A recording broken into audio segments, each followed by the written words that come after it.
Alright, it's been a hot minute, so let's see if I remember how to do this while I still have a place to upload these reviews, ideally without my cat getting right in front of the camera. Hello, Internet, and welcome to another episode of Romney's Reviews, the review series where I give you my thoughts on a recently released film, fresh from the theater. Now, as you can see, I am recording this in my home, and not in my car in the parking lot of the movie theater, because it is way too cold outside. Now, the film that I saw tonight is Wolfman, directed by Lee Wannell. I'm pretty sure that's how it's pronounced, but I could be wrong. I apologize if I'm butchering how names are spelled. I'm from Utah. You just never know. Now, it's an important distinction to note that this film is simply called Wolfman and not The Wolfman. They likely made that choice in order to differentiate it from both the original film from 1941 and the remake that came out in the early 2000s, since this is very much an in-name only remake. Now, when it comes to my usual seizure warning, I didn't notice any sequences in this film that gave me concern regarding any possible seizure risk. Again, I'm not a doctor, I'm not a medical professional. I'm just someone who tries to be a bit mindful of this when I'm discussing films that I could either potentially or recommend to others, since I do know people who have photosensitive epilepsy for whom that is a very legitimate concern. So I didn't notice any sequences in this film with any flashing lights or strobing effects that could set anything off.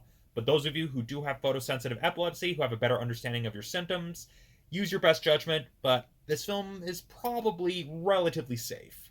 Now, it's really difficult to go into this film without getting into spoiler territory, but I can pretty much summarize my thoughts on this film with one sentence, and that is that this film is a good werewolf story, but it should not have been called Wolfman.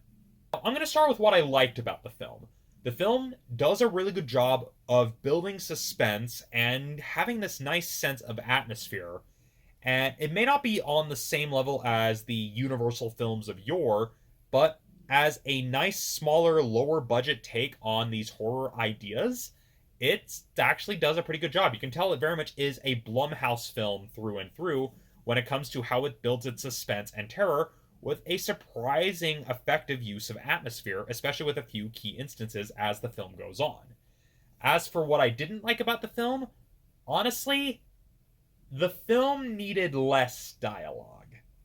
Now, I know it feels weird to say that these films needed less dialogue, but there were just some lines in this film that just stick out like sore thumbs. They felt really weird, and I'm pretty sure what it was is that they were remnants of earlier drafts, where there were lines of dialogue that were needed to convey key information to the audience, but over the course of multiple rewrites, the original scenes those lines were written for were changed to the point where it was just unrecognizable, yet you still have these lines of dialogue in place. And what doesn't help is that the way some of these lines were delivered felt at odds with the story the film was trying to tell as a whole, and even just felt at odds with the characters as they were presented.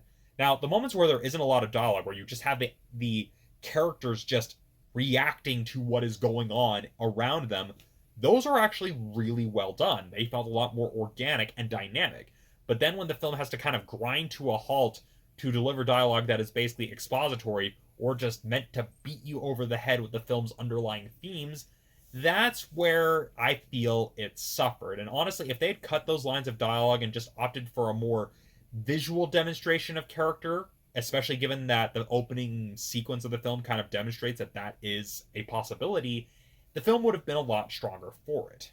Another thing I have to say about this film is that it very much feels like a post-COVID movie, since it takes the lycanthropy as a disease approach with its story, and it very much shows that, hey, this is very much informed by, well, what we all went through during the pandemic.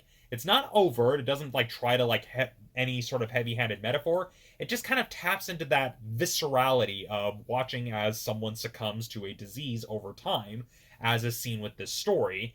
And so I like that the film was more of a slow burn and didn't try to reveal too many things too quickly. Like I said, it's really good at building suspense, and there are some sequences that are well executed, even if they were a bit trailer baity.